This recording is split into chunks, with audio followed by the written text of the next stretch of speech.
evening because it's 21 past 4 already here in Nairobi, Kenya. I think we are going into this cold kind of weather. Let me know Kenyans in the comments, but Kenya has been cold recently. Let me tell you, not Kenya, the whole of Kenya, but Nairobi has been really very cold. I have on a jacket right now. The weather hasn't changed much from yesterday, how it was. So it is still almost the same. It is very cloudy. It is just very cold. The weather is just very cold. And where I am right now, it looks like outside it has actually started drizzling. Yeah. But as you have seen from the thumbnail to the title of this particular live stream, I'm going to be answering some of your questions. You guys have been sending me a lot of questions, and I'm so glad and happy that I came back to this particular way of doing live streams and communicating to you guys directly, because now I can be able to do a lot without the hassle of sitting down, film a Q&A video, answer all the questions, then premiere the video and all that. Yeah. So as you have seen from the thumbnail to the title of the live today, I'm answering all your questions. Q&A. It's going to be a Q&A. I'm going to be just answering all your questions. Like, there are very many questions. I think you guys can see very many questions, very many, so I can't even finish them, but I want to just try my best so that I go on what I can be able to go to. Yeah. Before I dive further, if this is the first time you're watching me, hi there, I'm Tanya. I'm a Ugandan content creator currently in Nairobi, Kenya. I'm a VMMC nurse. That is one question that a lot of you guys ask. Tanya, what do you do for work? I don't know, but always people want to ask me that question because maybe I look quite younger, and most of the time the way how I look, people think that maybe I'm 20, 21, 22, 23, 24, 25. Like, people assume that I'm actually quite younger than how I look. So most of the time they ask me, what do you do for work? What is your age? Those two questions, those are some of the frequently asked questions. Plus, what do I use to film? That will come later on. But I'm Tanya. I'm from Kampala, Uganda. I'm a VMMC nurse. That is my specialty. I'm 27. Yes, right now I hit 27. I'm looking into now making 28 years of age. And I think what I'm very passionate about is reading. I love reading. I've tried my best so that I get in connection or in contact with Kenyan readers or Kenya book clubs. It is still quite hard for me. So I'm doing most of my reading on my phone and a couple of few books. But I would love to have a community. For example, back in Kampala, Uganda, I have a community of readers where we usually meet and we look at different books. We select the book we are reading maybe for a particular week or for a particular month or things of a sort. So I'm really very hopeful that I get that opportunity to meet some people here who love reading. But one of the top things that I love when it comes to my hobbies, I love reading. Like, reading saved my life. And my mom always said this to me, that in case, Tanya, you didn't go to school, and on top of going to school, you didn't learn the art or the skill, or you didn't adapt to the hobby of reading, we don't know who would represent us very well when it comes to family affairs. Because people in my family really can't speak. They can't speak, but the confidence I most of the time show when it comes to articulating my thoughts and talking out loudly, and it is because of reading. I don't know if where I would have been without that reading, like getting books and reading and diving into worlds of different people, how they think and things of a sort. Reading, it is reading, and I love it so much. Maybe the other thing that I really love to do as a hobby, I really do enjoy walks, especially morning, afternoon walks. I just love that. I just love the capability to move around, walk around. Even though right now I'm in Nairobi, like evenings, like this week I haven't been out in the field so much. I think I've been out in the field for only 2 days. I'm returning to serious work, I think tomorrow on Saturday, going forward. But this week almost I've been in the house every other day, just trying to edit, trying to read as much as I can, do my research on this amazing city. I've been diving into research about tribes here, their marriage and marriage kind of rituals. For example, the Gikuyu, the Luo, like that has been on my top list when it comes to this week. Just trying to learn about Kenyan culture, the funeral rites, things of a sort. So, in simplicity, after doing all that, I end up walking in the evening, evening walks. Morning walks, I haven't yet adapted very well since I'm quite new in this place. I don't want to be walking in the morning and I bump into someone, but evening walks are quite secure because people are coming back from Tau and it just feels safe. But I personally, I think love those two different things. Then also, I'm quite an introverted kind of person, maybe because of how I grew up. I grew up in a very small village back in Kampala, Uganda, where culture and custom of the Buganda people reigns. If you know what that means, you really understand. Remember that where we come from my culture, I'm a Muganda by tribe, there are things that our culture and our custom and our parents, we have most of the time, or all, not all the time, to make sure that it is the first thing before even you think about yourself. So coming from such a very, very preserved kind of environment, in that particular manner, I just feel like, and also being here right now, it has also actually added on to me something that I'm pretty sure is pushing me forward a little bit. Yeah, a little bit. And the other question I want to answer, I've talked about my age, I've talked about what I do for work right now, or my specialty. A lot of you guys know by now. The third thing, it is the camera. You guys have asked about the camera. I vlog on my iPhone.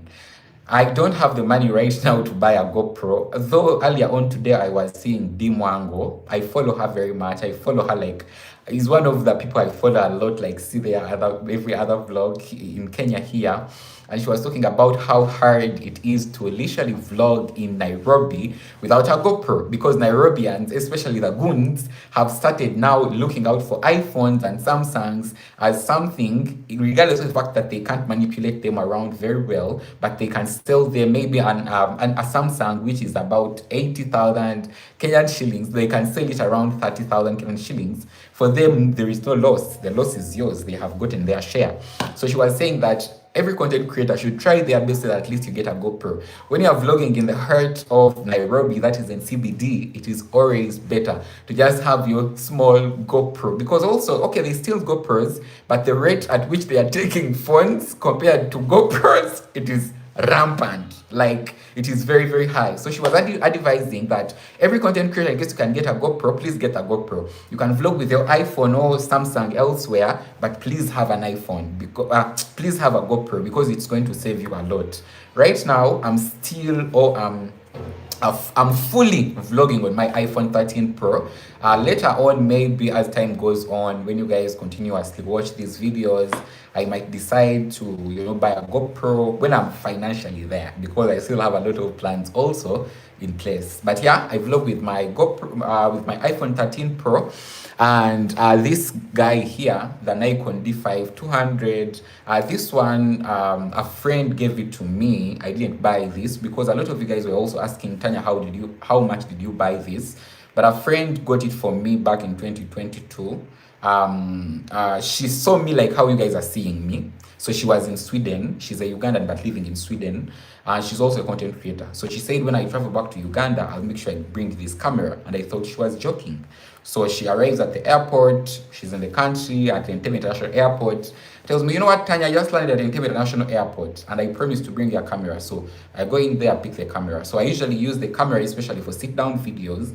But basically, when you see me in Nairobi or when you see me wherever I'm vlogging, I'm always vlogging on this phone I'm using to record or to go live right now. Yeah, I think I've answered the first set of questions, which is quite very, very common. Now, also, I'm not going to be reading names and all that because it will be quite much, but I'm going to try my best to see that I give you, like, I just answer randomly all these particular questions. So, there is a question from someone here. They are saying that Kenya or Nairobi is the capital city of Africa. To you, Tanya, how true is this to you? I think that's what he meant, but the English just a little bit. But now, before I traveled to Nairobi, Kenya, personally, I would say that I had heard a lot of things about this country and a lot of things about your city. Like, I've had a lot. Like, growing up, I had aunties and uncles and whoever you know traveling to Nairobi back and forth, and they always say that systems work. They okay, being a city that is the capital city of Africa and all that, it is something I heard of. But what I always heard of is that when you go to Kenya, their systems work. If it is transportation, things will work. If it is in form of laws and order, their laws and order will work. If it is in case of school systems, their school systems will work. If in case of healthcare, their healthcare systems will work. So it is something I always heard of. Now, arriving here in May this year, and perusing through your airport, the JKIA, via the bypass to Parklands, because the first time I came here, I stayed in Parklands. I would 100% certify that it's a smart city. You know why? There are a couple of things that I think personally makes a smart city. First of all, because now smart means technology in one way or another. But personally, to add that cherry on top of the ice cream or the cake, I just feel like the hospitality of people, I just feel like Kenyans have been groomed to know that whenever they have a visitor in the country, they should treat them as a visitor. So they have actually mastered that art, that when someone comes over, they treat them so well that they come back another time. That is another cherry on top of, the technology and all that. Then the other thing, the roads, that express highway from the airport, JKIA, to CBD, is it to CBD somewhere? And those tolls where you guys have to pay using M-Pesa and cash and card, that was amazing. That was amazing. My first experience with that was really amazing. Adding it on whatever describes this city to be a smart city. That was amazing. The reason why I'm saying so, in Kampala, I've used the Entebbe Express Highway in a lot of different times, because we also have another express highway like yours guys here. But we always use hard cash, like cash. Kampala is it's not more of a cash, it's more of a cashful, not a cashless kind of society. It is so hard to survive in Kampala with either using your mobile money, your Visa card, because most of the time and all the time, people just need their cash. You go to the store to buy vegetables, someone needs their cash. You go to the petrol station, they need their cash. You go to have a haircut, they need their cash. So, and coming here and seeing that even at those tolls, the guy was just using mobile money to pay, that was amazing. I'm not saying that we don't have mobile money in Kampala, Uganda. We do, but it is something that is not rampantly or occasionally used like how it is here. Then also I realized that the other thing that I really loved when it comes to the cherry on the top, as I told you, there are very many factors that make this city to be a smart city, but cherry on the top, it would be the internet. The internet here, it's quite fast. And when I say quite fast, is that not all instances I've been in that it has been fast, but there are some instances where it has actually lagged a little bit, but not all the time. Like most of the time, especially if you have a router, I think Gabriel told me it's called a router. It's Mbps, something like that.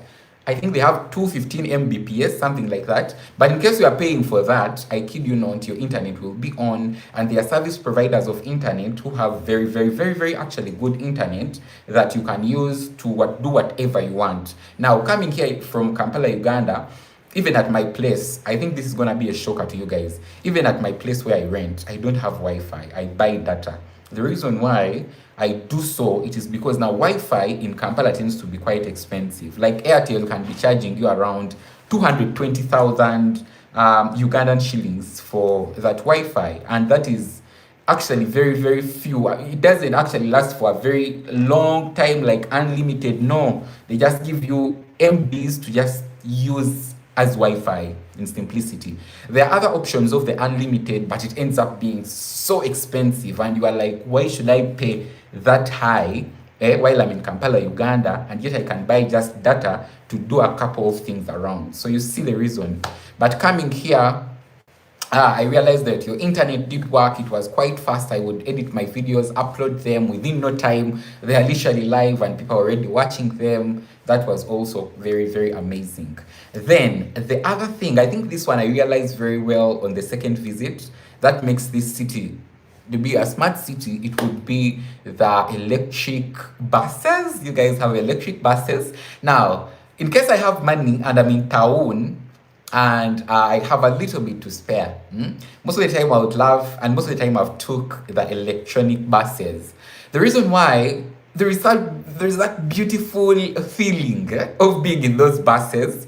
Like it is smooth.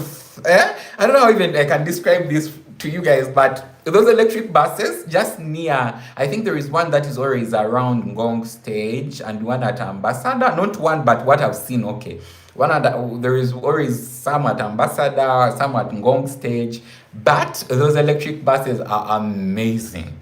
They are amazing. They have where you can put your USB cable, charging that dock, and you charge your phone.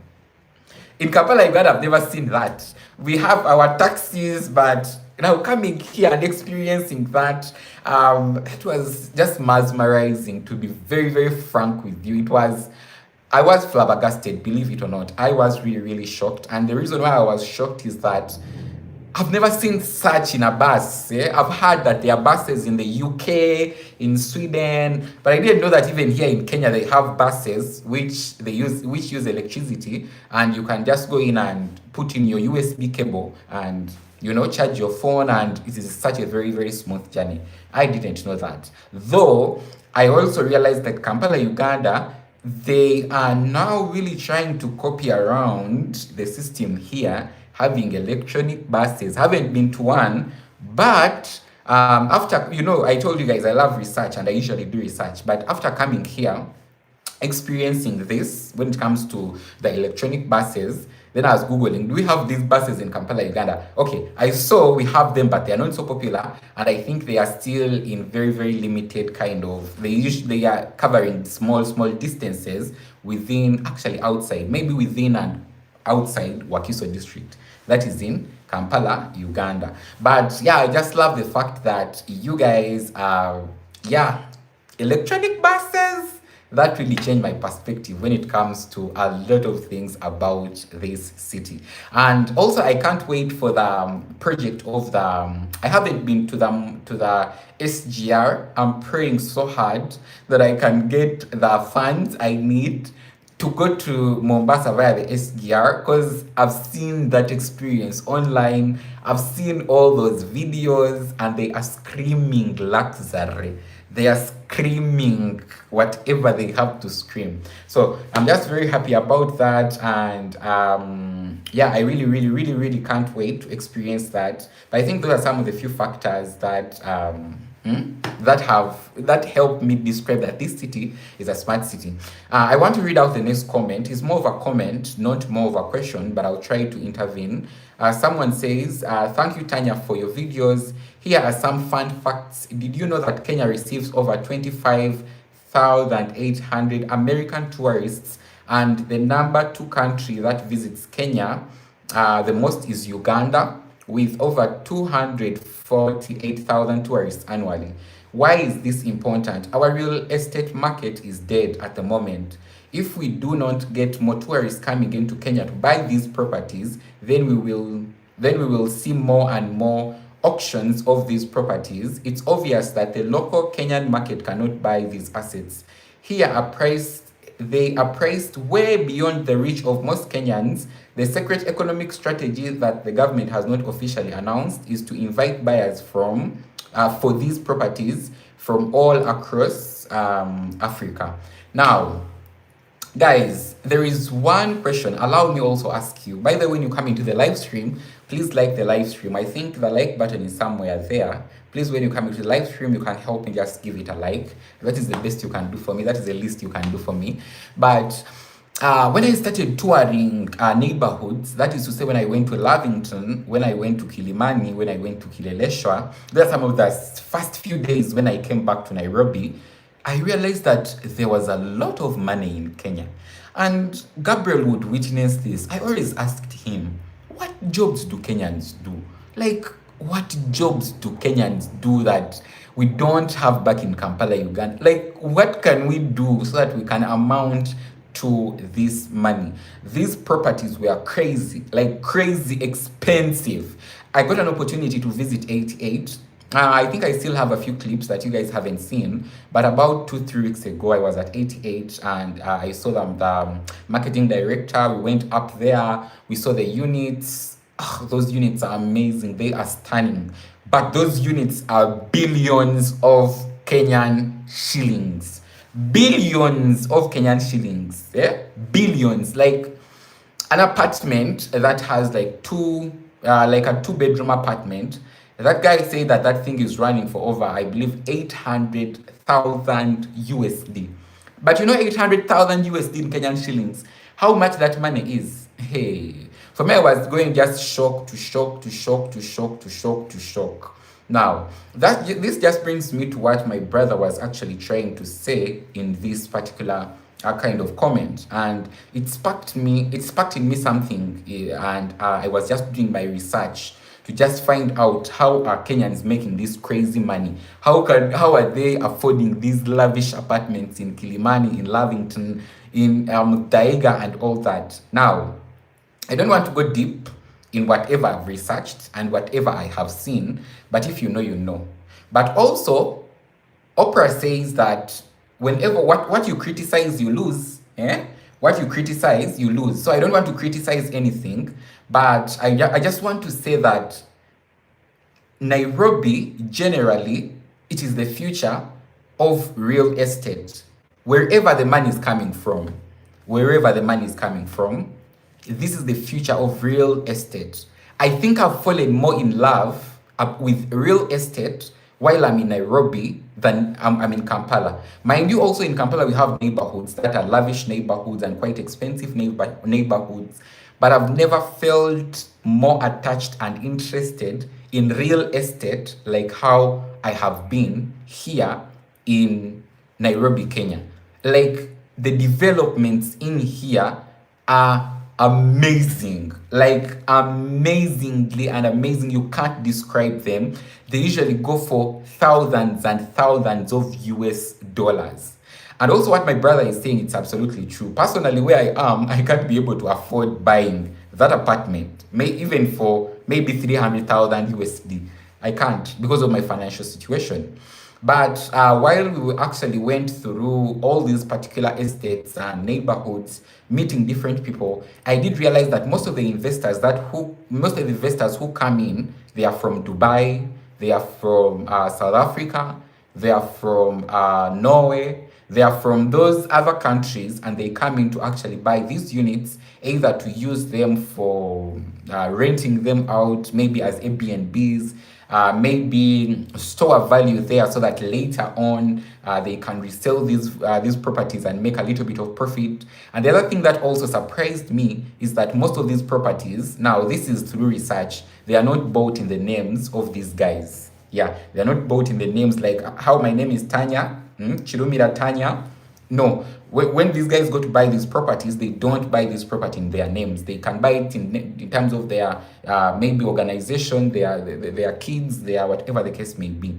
Now, the point I'm trying to drive home is this. Whatever I have seen here, it has shifted and it has changed my perspective when it comes to real estate, when it comes to money in simplicity. You know, it is something very small, but as a young youth or a young man who has ambitions and aspirations when it comes to life and looking out for options on how I can make my life better and people around me better, there is a way you start looking at things. There is a way you start looking at things. I saw Jagero's video. If you haven't seen Jagero's video about wash is something actually I also came to know about in research. I didn't know it because the biggest question in my mind was like, how are these boys buying and cruising these big Lamborghinis? Where are they getting this money? Like, that was the question. But through research, I've found out about also that, the wash. Now, I don't want to repeat wash, but you can still go watch that from Jagero's channel. Jagero actually is, I don't know if I'm pronouncing the name right, but he's a Kenyan who has a lot of experience. I think he was with Odiabo and we were discussing this topic in proximity. Yeah. I think I've also given a very broader view when it comes to that comment. It was not more a question, but more of information that I really wanted to give out. Now, the next question, I said earlier on, I'm not going to be reading names, but I have a lot of questions you guys have been sending me over here, and I'm just trying to answer as many as I can or as much as I can for these vlogs. Yeah. The next question, let's first of all talk about food, because I got overwhelming questions when it comes to food. As a Ugandan visiting this place, and I've talked about food on a very, very many occasions. Now, there is a live video I did, and I talked about how the cooking style of ugali is quite different where I come from on how it is here. Guys, this is just day-to-day perspective. Things will always be different, and I appreciate that about culture and custom and all that is. Back in Kampala, Uganda, it is the same process. When we are cooking ugali, for us, we cook that ugali not for 10 minutes. Actually, the process, as I said earlier on, boil water, mingle the ugali for more than even 20-30 minutes. After that, put it in banana leaves. That is the ugali people are going to eat and appreciate. Now, I've realized that here it is completely different, and it's okay. It's okay, because now someone was asking me, Tanya, what are the importance of covering all that ugali in banana leaves? Are they really necessary? This is the 21st century. It doesn't really make sense.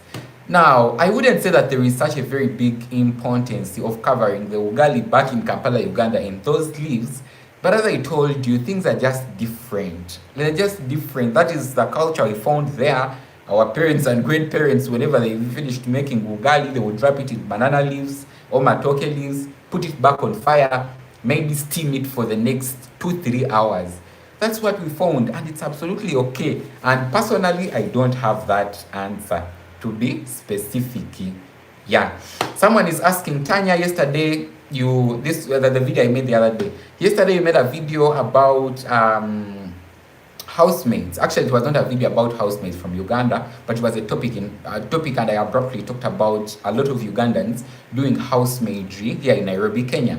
But it's saying that give me the estimates on how much house help costs in Nairobi, Kenya. Now, personally, I don't want to really indulge a lot when it comes to like giving a view that I really know a lot when it comes to house help and people who help and work generally in Kenya. I don't want to do that and indulge myself in so, because also that comes with a lot of things, that comes with a lot of things. I don't want to impose myself like a labor expert, whoever. No, I'm not that. But through my research, if you watched vividly that video, I just said that through my research, I found that there are a lot of Ugandans traveling to Nairobi to work as housemaids. And through my research, I found out that these girls are getting between maybe 8,000 Kenyan shillings all the way to 20,000 Kenyan shillings, basing on the homes and houses they're actually placed in. So I don't want to give you an estimate of what I don't know, but I think I would advise you to either do your research, look at how much that would cost. Maybe if you're interested in getting a Ugandan house help, personally, I don't know where you can get them, though I'm Ugandan, but probably get Ugandan friends around your area, your estate, talk to them, see if they can help you, get you someone that can help you work. Or I don't know if there are work networks in here, like networks or organizations that are paid, that are registered, that can bring housemates from Uganda. I don't know about that, and I don't want to put my hand there for it.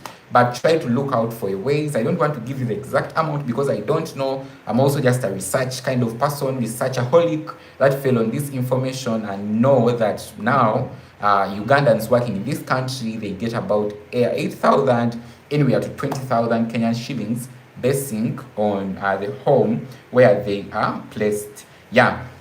The next question says that, hello Tanya, I've been enjoying all your vlogs. And my biggest question is, what is your favorite mall? Or at least give me your 3 favorite malls, starting from the best to the least. Now, this is also an interesting question because personally, when I came to Nairobi, in Uganda we have malls, But I don't go around even visiting those malls because we don't have a lot. Like, we have Arena Mall, Freedom City Mall, Acacia Mall. Like, those are the permanent. But in Nairobi, you guys are like packed. You have very, very, very, very absolutely many. So personally, I would say my best mall would be the Village Market Mall. Yeah, it would be the best for me, the Village Market Mall. I love its strategic location. It is really, really strategically located. I love the new wing, especially if you're a person who enjoys galots of food courts. That is the place for you to go.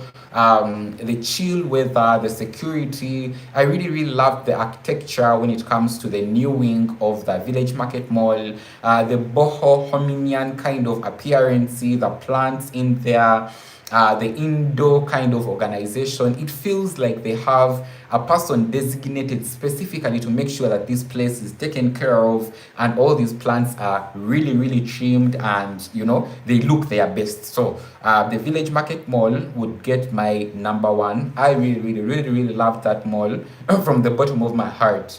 Now, the other mall that I really love, it would be probably Runda Mall. Now, Runda might come in surprisingly, but the reason why I loved Runda, it is because of the sleek appearance.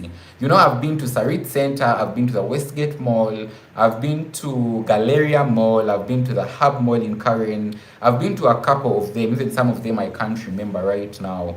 But the reason why I loved Runda is that it is a hidden gem along Kiambu Road. That's what I can say. Also, when I did upload that video, a lot of people didn't know that actually there are some good designer shops in there. A lot of people didn't know. But when I did that video, now people came up and they're like, oh my God, I've been living in Kenya for all this long and I haven't been to Runda Mall. It's quite a small mall, but the sleekness, the appearance on how it actually looks, and the vision and what it embodies, it is something that you feel immediately when you are in that particular place.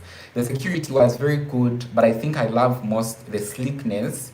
It relates a little bit to the Village Market Mall. That's why I think it gets my number 2. Yeah, maybe my third mall. Now, I'm just giving you from my kind of perspective. These malls are very many. Some of them are gorgeous, some of them are beautiful, very large, but I'm giving them to you in what I think I really, really liked. Now, I would say that I love the Hub or the Karen Mall in Karen. That is in Upper Karen, just after, is it called Green Karen or Karen Green? I love that mall, and the reason why I love that mall, it is the cleanliness. I'm a nurse, and there are things we look into when it comes to infection prevention and control and all that. I pay attention to details most of the time, especially when I'm in such areas. Now, personally, one of the skills I have at heart and I grew up with, it is paying attention to details, especially when it comes to places and areas. Maybe because of growing up in a place, in a home also, which basically both of my parents did jobs that were in that particular cohort. But this mall, the Karen Mall or the Hub Mall in Karen, the cleanliness, my good Lord, it is spectacular. It is spectacular. You can't even find, for example, there is a way how you can do this and see if there is a dust somewhere, or you are moving through the escalators and you can see that there is a little bit of gang and gunk. No. The Karen Mall is screaming cleanliness. I love the fact that they have cleaners almost in every other corner of the mall. Like, people are walking around, but there are people looking after the place, cleaning the place, making sure that everything is tidy. Most of the time when I go to these malls, I make a point that I also go to the bathrooms to just check out and how are these bathrooms, the sinks, are they clean? Do they have gunk? Do they have things of a sort? And this mall in particular, it really, really didn't disappoint me at all. That's why I give it number 3 when it comes to the order of malls I really, really love when it comes to Nairobi. The last one in number 4, actually some of you guys would say that would be your number 1. It is the BBS Mall. Now, I love BBS, but one thing that I don't like about BBS as a person who has chronic cyanotic infection, not infection, that would be a lie, a condition, because it most of the time is exacerbated by allergens in air and things of a sort. But as a person who suffers from cyanotic kind of allergies, BBS Mall is full of those scents, yeah? My good lord, from the entrance, people are burning their scented sticks, they are burning perfumes, they are burning not perfumes but those scented small things. They are burning a lot of different things, and my allergens and generally my airway system it can't really live in such a place most of the time. When I go in there, I'm out. I go in there and I'm out because of that. But I would give it number 4 because of also how clean and sleek it is. But you can't compare the cleanliness that is at the Hub Mall. Those guys at the Hub Mall or the Karen Mall, they are really, really clean. Also, the other thing I did realize when you come to the Hub Mall or the Karen Mall, they have sanitizer portions. Like sanitizer portions at the gate. There is a sanitizer dispenser. When you go to the bathrooms, there are sanitizer dispensers. When you look at those small nitty gritty, those are now the things that make a difference when it comes to people who pay attention to details. Those small details. Also, one thing that I really certified this mall, the Hub Mall, guys, the fact it's not so big when it comes to cleanliness, is how clean their bathrooms were. Most of these malls I've been to, I realized that, especially in peak hours where they have a lot of people, bathrooms don't usually have people taking care of those places. And when people go in to do their business, they end up either splashing water all over the place, end up leaving mud on the floor, they end up just touching the mirror weirdly. This mall had a specific person, like in every toilet. Yeah, every toilet, I believe. Because I went to one, but it felt like wherever I passed near the toilet, there was a person designated to make sure that the place is clean. So I think for that question, I've fully answered it very well with a lot of girth. And yeah.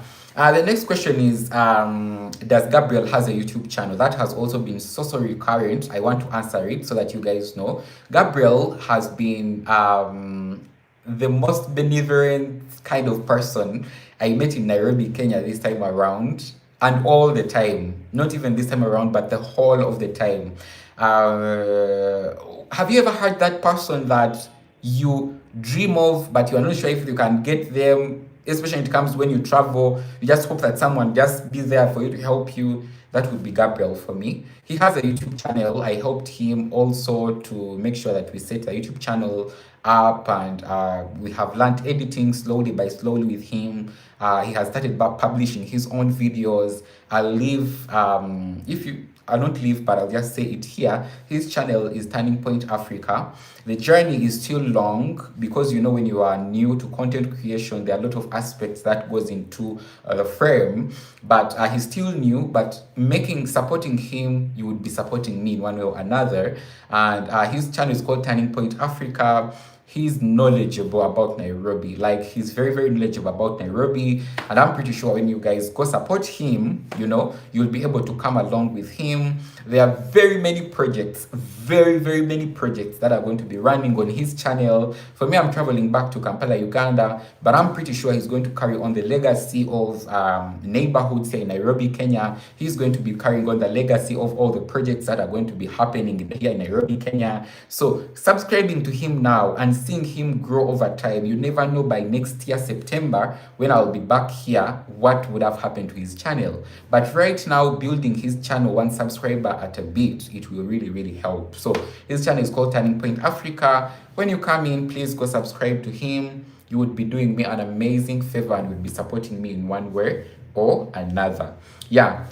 The next question that I really got, it came from a lot of people who thought that this time around I actually rented a house. Now, it has been a very big question in my comment section about the cost of living. What is your cost of living? Cost of living. It has been so much. But let me tell you one thing. When God puts for you a way, he always provides ways of going through whatever you go through. So I've got a lot of questions about Tanya. How much is the accommodation you stay in? How much is the accommodation this? Are you staying in a bed sitter? Where is that bed sitter? What is the price? Did you get conned? Things of a sort? No. All my stay this time around, the first time I came, I stayed in an apartment in Parklands. That thing went for $220 for 5 days, and we are 3 people in that house. So roughly, for 5 days in Parklands, they charged us 26,000 Kenyan shillings, but we are 3 people. Yeah, 23,000 for 5 days. This time around, I haven't actually rented a house or been an apartment or Airbnb, because I've been lucky to have you guys host me. You guys you have just been hosting me. Oh Tanya, oh Tanya, oh Tanya. So I also want to extend out a very big thank you to every person who has supported me when it comes to hosting me. You guys are amazing. Gabriel, Thiongo, my good Lord, it has been amazing. I don't have the right information when it comes to these questions of bed, seat, and accommodation and cost of living right now, because I didn't pay for a house. No, I didn't pay for a house. I just got lucky. Kenyans, they told me this as soon as they knew that I was coming to Nairobi. They told me there is no need of renting a house or Airbnb. Just come, stay with me, stay with us. That is it. So I don't have all the information when it comes to bed sitter, the prices, and accommodation. But through my research, I now know that in Nairobi, there are bed sitters that run from, but it bases on the estate we are going to be staying in. But it bases on that estate or that neighborhood. There are neighborhoods where bed sitters can be for 15,000 Kenyan shillings. There are some estates where they can be for 7,500 Kenyan shillings. There are some estates where it can be so all that. So it also bases, but expect around that. Now, for youth or people like myself who are the solo traveler and living by myself, I don't feel the need to rent out a house that is a one bedroom. That would be wasting money. I just need a bed sitter in case that is possible, and maybe having a mattress and do whatever I have to do, because I'm living here not for a long time. But yeah, that is it. I've been hosted all my stay here. Haven't paid for rent anywhere that I'm giving money specifically to pay for a house. No, I've just been hosted by people, and that is amazing. Yeah. The next question that came in a lot, it was about the businesses I've seen in Nairobi, Kenya, and how that has changed my perspective when it comes to the business culture from Kampala, Uganda. Now, along, I think that is Ngong Road, where Talanta Stadium is, you guys, there is that business of flower pots. I think that now the person who asked this question, the question originated from there, flower pots, because I had a lot of questions about that flower pot business, because it is so much like through Ngong Road, through Karen Road. There is no Karen Road. It is just Ngong Road. But via different roads, there are those different plant sellers who specifically sell those plants. Now, initially, that surprised me a lot, because in Kampala, I had seen people selling those things by the end of the road, by the side of the road, but I had not seen it be very, very rampant like how it is here in Nairobi, Kenya. And also the other businesses I've seen that have really, really also surprised me is the water purification business. I've seen that. I've seen also mini grocery stores that are in different they're called what? Baglary. I think it is called Baglary. I've seen those small shops, the M-Pesa shops in there. I've seen snack business where people are just frying bajia, vuzikarai, they are frying sausages or smoky or smocha. So when it comes to the business perspective, I'll repeat this again. I just think that Kenya generally, like the enthusiasm to work here, it is so much. Actually, I think that is called the Galway principle. When you go to research and philosophies, people here work so hard to maintain the lifestyle they live in. People here work so hard to maintain the apartments they live in.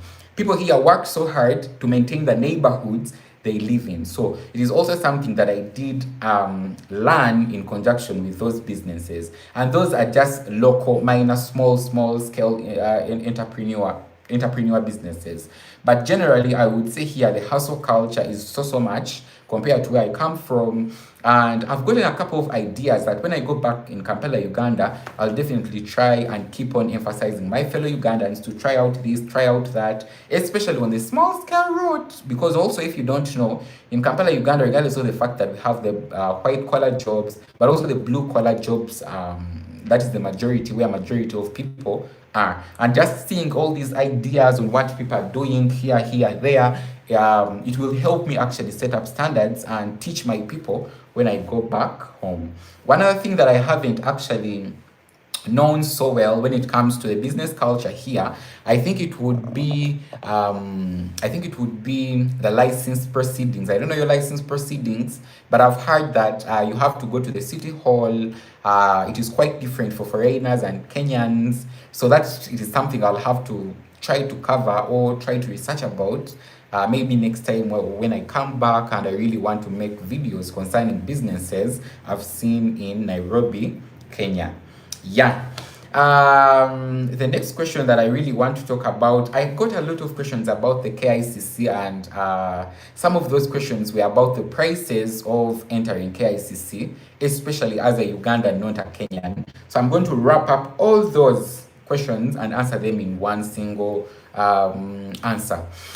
Entering KICC, I think it costed us 440 bob. I'm not sure, but it was around 400 bob.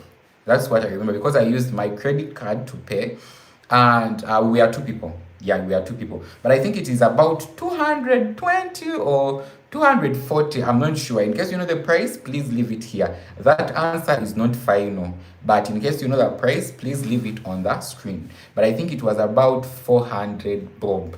Yeah.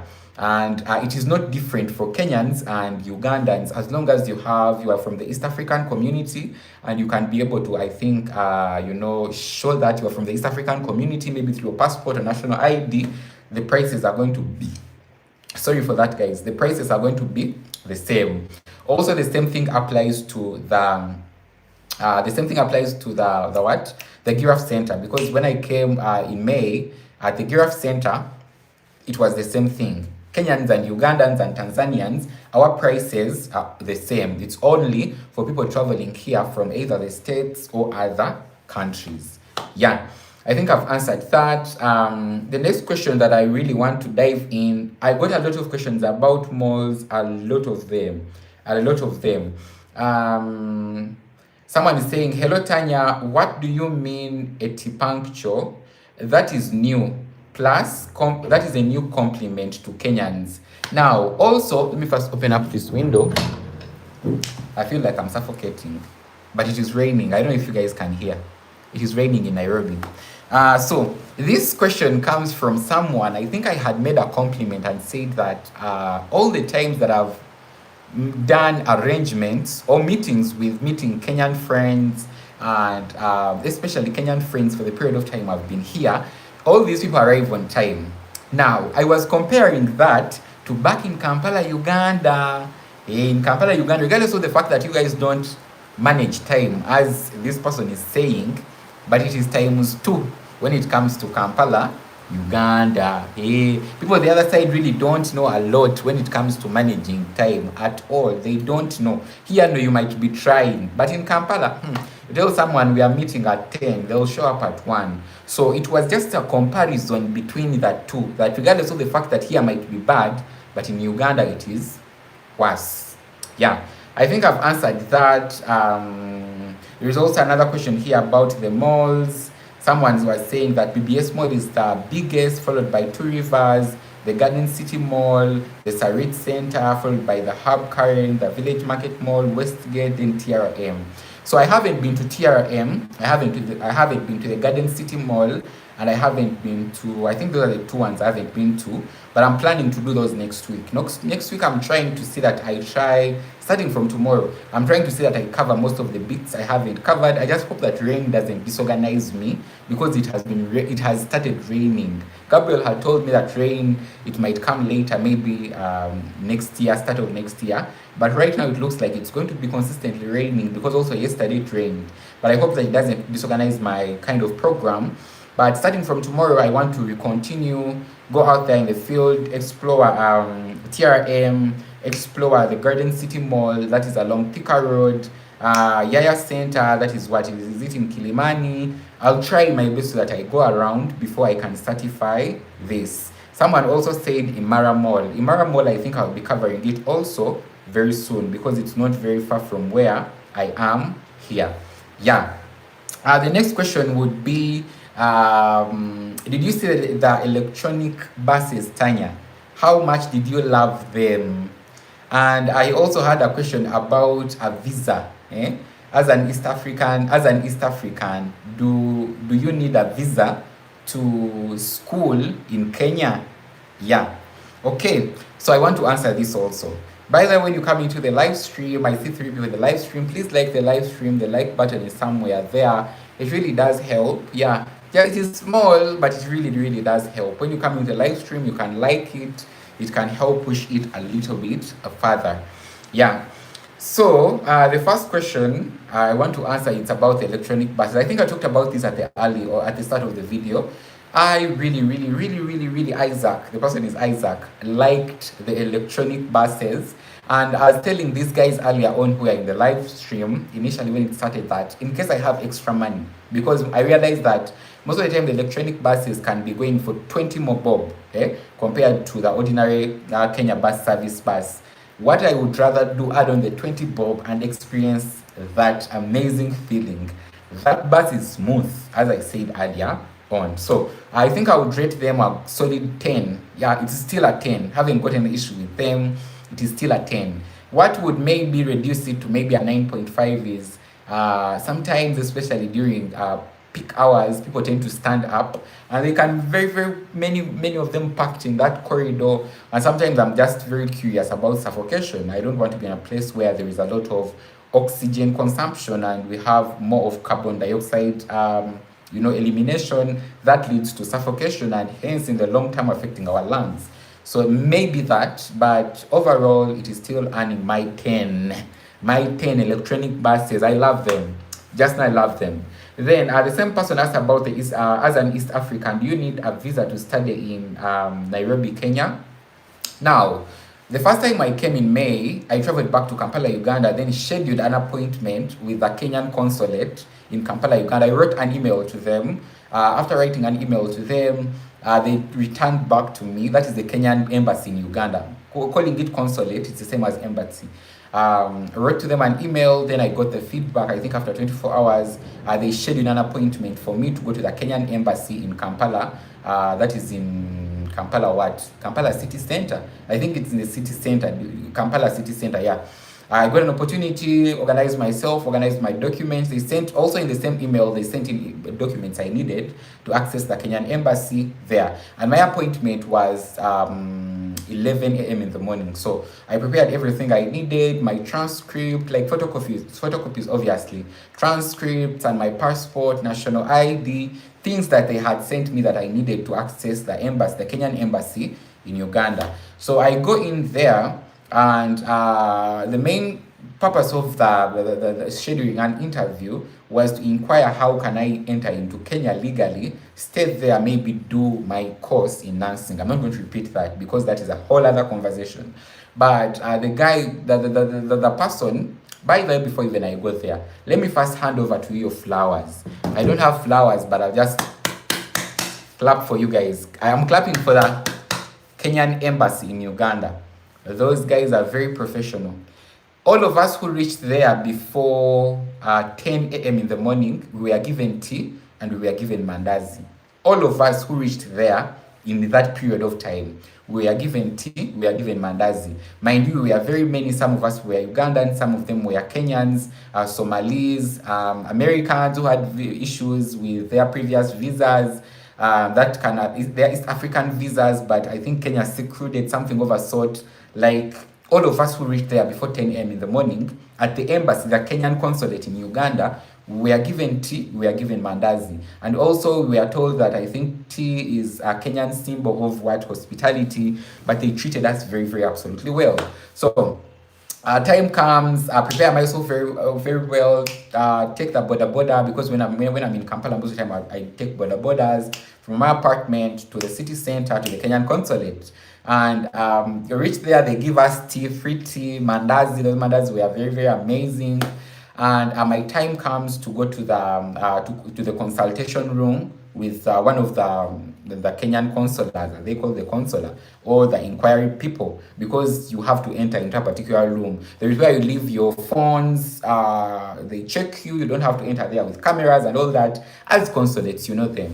Anyway, I go in there and I ask my questions very well, but now the person told me that, you know what, Tanya, the best thing for you to leave work in Nairobi as a nurse, it would be to first of all travel to Nairobi the second time. This is in May, June, I think June, around May, when I had just gone back to Kampala, Uganda. Travel back to Nairobi, look out for the school you want, know about the proceedings, so that then we can help you work on your visa. Because regardless of the fact that you are in the East African community, being a Ugandan, and Kenya is also in the East African community, you can still move in Kenya, in and out as much as you can, but there is a restricted period of time that you don't have to overstay in Kenya. Now, I don't remember exactly the amount of time he stayed, but by the time I left my meeting with him, because we had a meeting over about, I think, 45 minutes, because you guys know, I love questions. I can interrogate you in a good way, in a sweet way, in a cunning way. So I was asking him a lot of questions, and a lot of people, I think they were annoyed because there are only 2 rooms that they are doing consultations and all that. And I was taking a lot of time, and each person who was getting in there was getting in and out, in and out. But when I go in there, I ask my questions. He tells me travel to Kenya, get in contact with the school you want, then we shall help you process your visa. Because as a Ugandan, though you are in the East African community, you should not stay in Kenya for me, I remember 3 months, but on Google and on different research sites, it is saying 6 months that Ugandans can stay in Kenya without visas for 6 months. But according to what I heard from that consular guy at the Kenyan consulate in Uganda, Kampala, I remember him saying 3 months, that is the maximum amount of time I can stay here without a visa, and they are not going to ask me about anything, about any other thing. So the visa is there in simplicity for the person who asked me this question, that Tanya, do you need a visa as a Ugandan or East African to study in Kenya? Yes, the visa is there. It is called a student pass. The guy told me it is called a student pass, and I'm supposed to apply through the institution here that is going to admit me, so that they can help me ship, is it done here? I'm not sure, but they can help me somehow, maybe allow the consulate in Kampala, Uganda, for them to give me that student visa. So the visa is there. Don't just come here to Nairobi, Kenya as Ugandan, saying that whatever, the good thing, all of us are in the East African community, I don't need a visa. You need a visa, because when the time comes for you to exit through Busia or JKIA here, JKIA is just close to me here. When that time comes, they look through the period of time you have spent in Nairobi, Kenya. And in case you have exited, you have passed the 6 months, or I think it is 6 months, you'll have to pay overcharge for staying in this country without having a visa. Now, the guy told me that there is an option for that, but that option, it is for people who usually have friends and family. It is that you can come into Kenya, live here for maybe 3 months, fly back to Kampala, Uganda, so that your passport is stamped in and out, that you are moving out of Kenya and you're entering Uganda. Then you come back maybe a week after, so that another new period is started to be counted. Yeah, but for this question, I think I've been able to answer it very well. Yeah, I've been able to answer it very well. As Ugandans, we need visas. Don't just come from there and you think you're going to just live here in Nairobi, Kenya, because people here are very hospitable and rules work and you know all that. No, you need a visa, and based on the period of time you are going to be staying here. In case you are going to be staying here for more than a year, it's better you apply for that student visa, so that the Kenyan consulate back in Kampala, Uganda, they stamp in for you that visa. It is called a student visa or a student pass. It can allow you to study here in Nairobi, Kenya, without the worry of passing via the border every 2 to 3 months. Yeah, I think I've answered that question, guys, very well.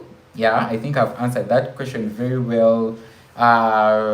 Someone just said here in another question that it was about the shock video, but I've actually answered a lot of questions when it comes to, you know, shocks, so I'll not be able to do that. But the other question would be about requirements of immigration. I think I've talked about this also over time.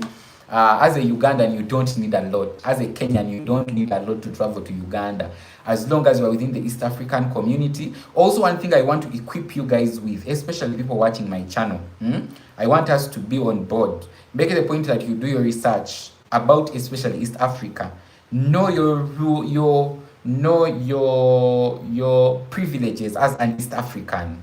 Know your privilege as an East African. Know your benefit as an East African.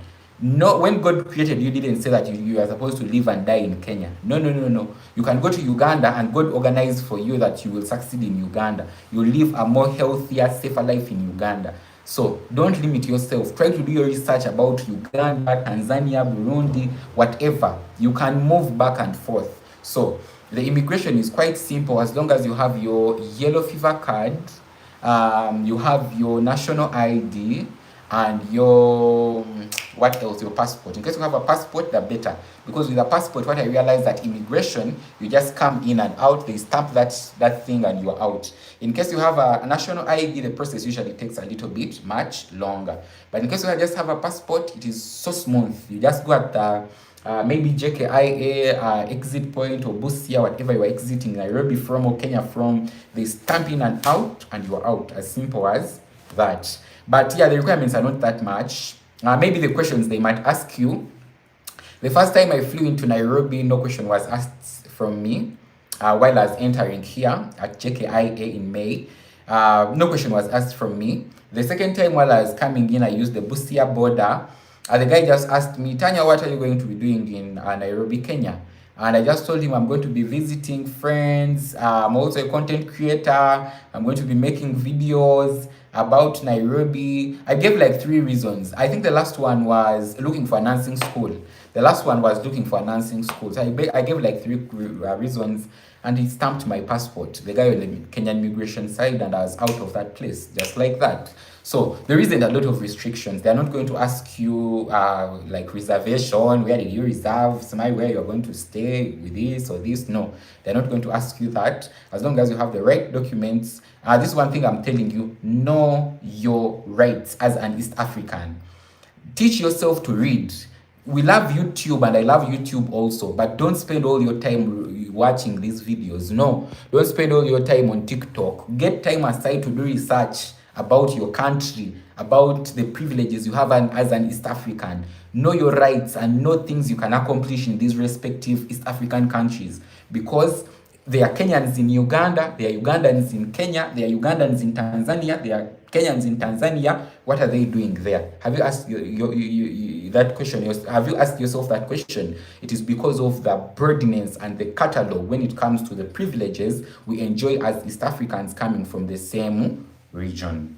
Yeah, so I think I've answered that one also pretty very well. Most of the other kind of comments I see specifically here, they are all about gratitude. Thank you very much, guys. The gratitude questions are very many. I've answered already my profession. I'm a VMMC nurse by school. Did O-levels, did A-levels, did nursing school for over 4 years. Right now I'm looking into going back to do nursing school. So yeah, that is my professional kind of white collar job. I'm a nurse by profession. I think I've answered that over and over again. The other question is all about Yaya Center. I think I've told you guys this week I'm going to make it the point that I go and try to explore out Yaya Center, TRM, Thika Road. I haven't actually explored out Thika Road very well, but I'll try my... Now, the issue is I don't know a lot of people in Thika Road. That is the main issue, but probably I'll try to just make my way through. Most of these other places you see me creating content is that I have friends already there. For example, I was in Kiambu, Nairobi here. I was in Nyayo Estate. Wherever you see me create, it means that I have a friend there helping me, guide me, because regardless I also need guidance to let me know that this is here, that is there, you can do this, you can do this, you can't do this, you can't do this. So I'll try my best that I go through Thika Road, try to explore out the Garden City Mall, try to explore out TRM and all those other things so that I can be able to do a thorough kind of comparison. Yeah. The next question comes from Upper Hill, a video of Upper Hill. It says, Tanya, you have seen our sidewalks. What do you think of these sidewalks?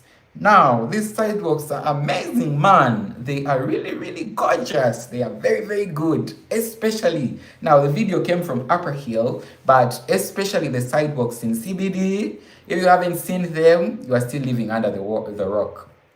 If you are a Nairobian or if you're a Kenyan and you haven't got time, this is your sign for you to get time. Pass via the KICC, that KICC walk, via the Kencom, the way all that route as it goes to Ambassador, all that route as it goes. There's a lot of construction still going on, but I'm pretty sure that you will like it or you will love it. You will appreciate more Kenya when you get time, especially right now, than never before, exploring those places. Personally, I like it.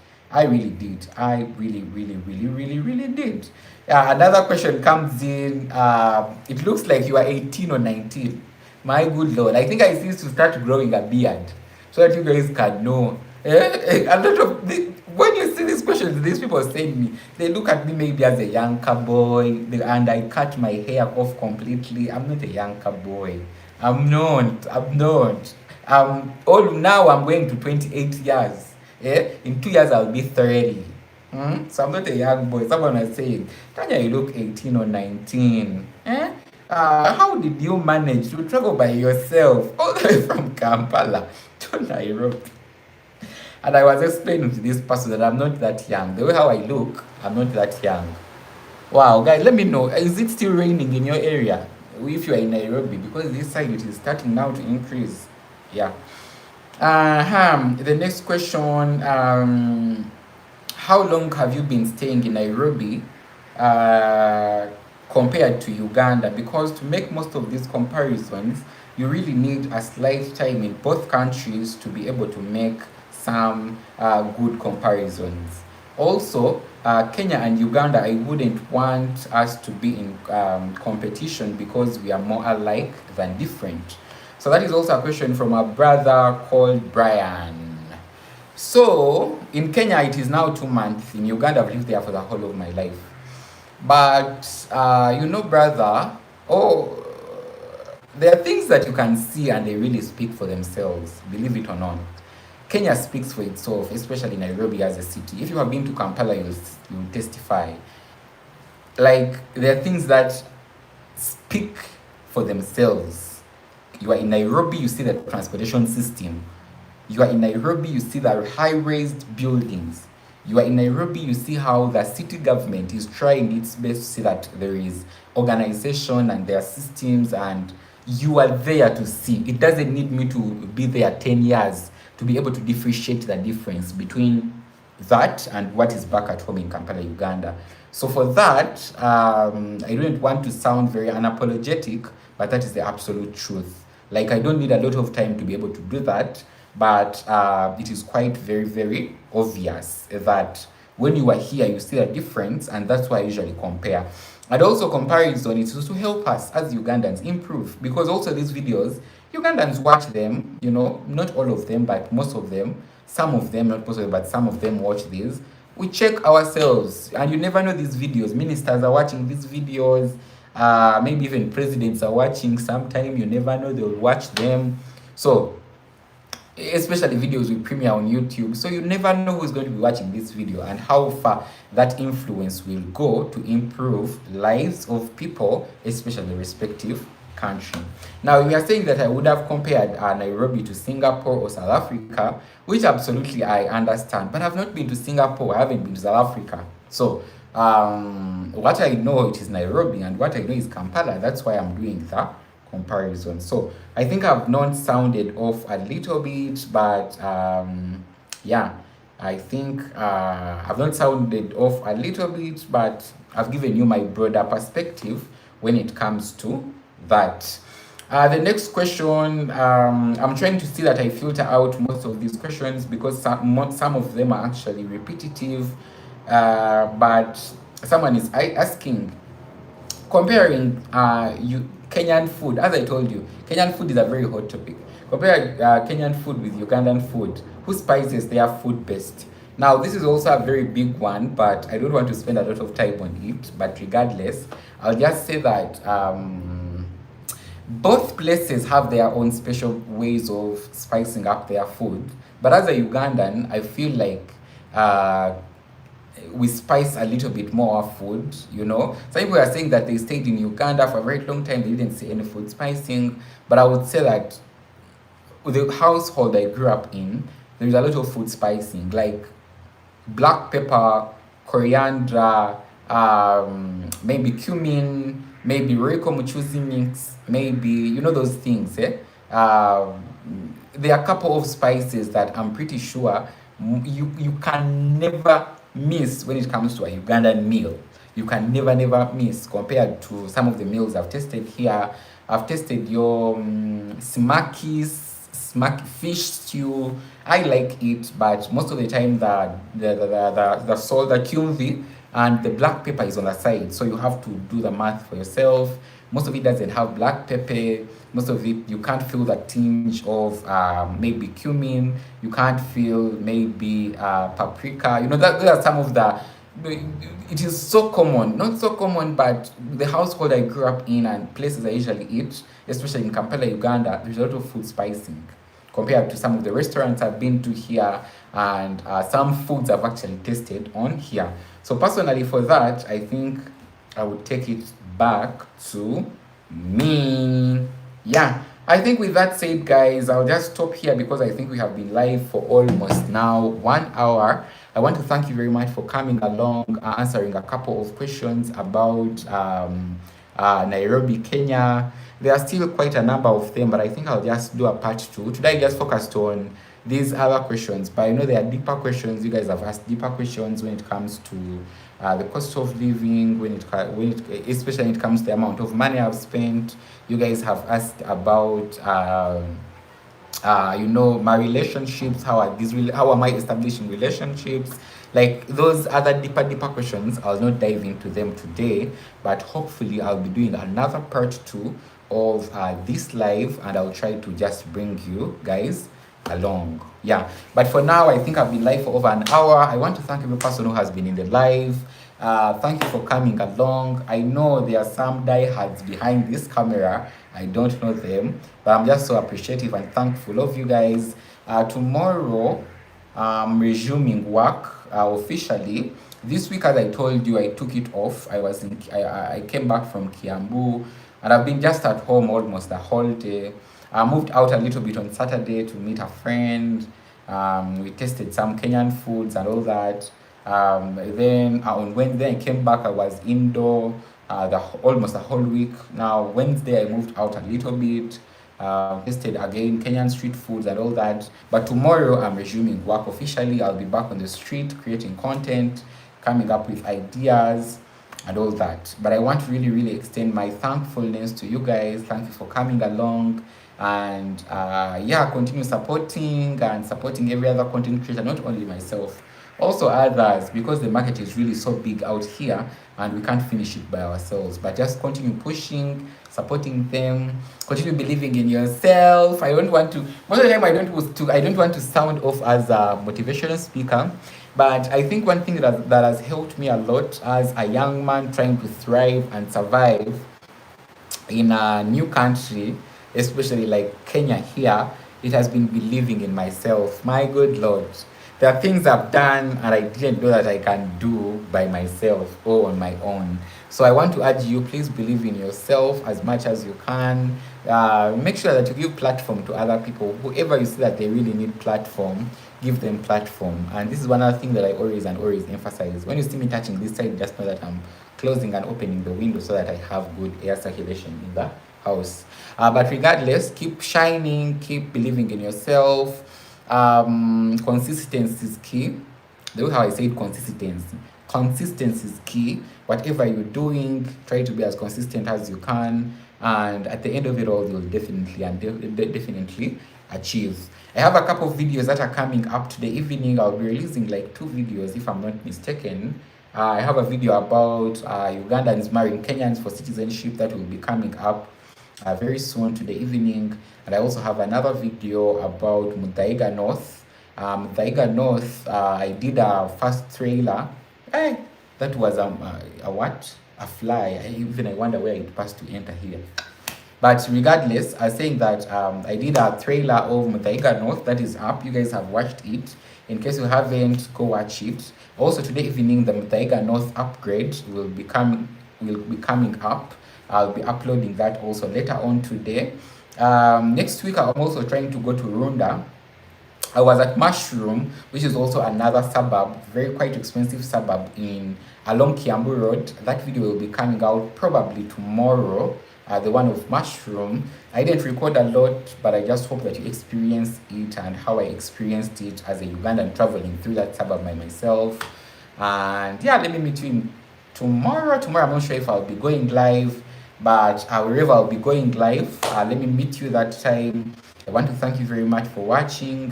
Today you haven't given me any comment. What happened? Is it because of the rain?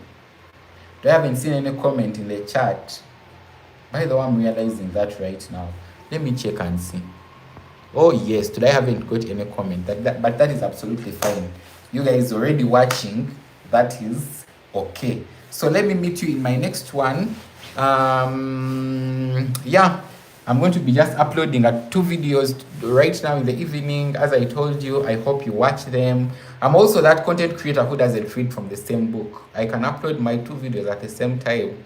I don't need to be reading from the same book. So yeah, let me meet you in my next one. Tanya and Shylock switching out. Bye for now.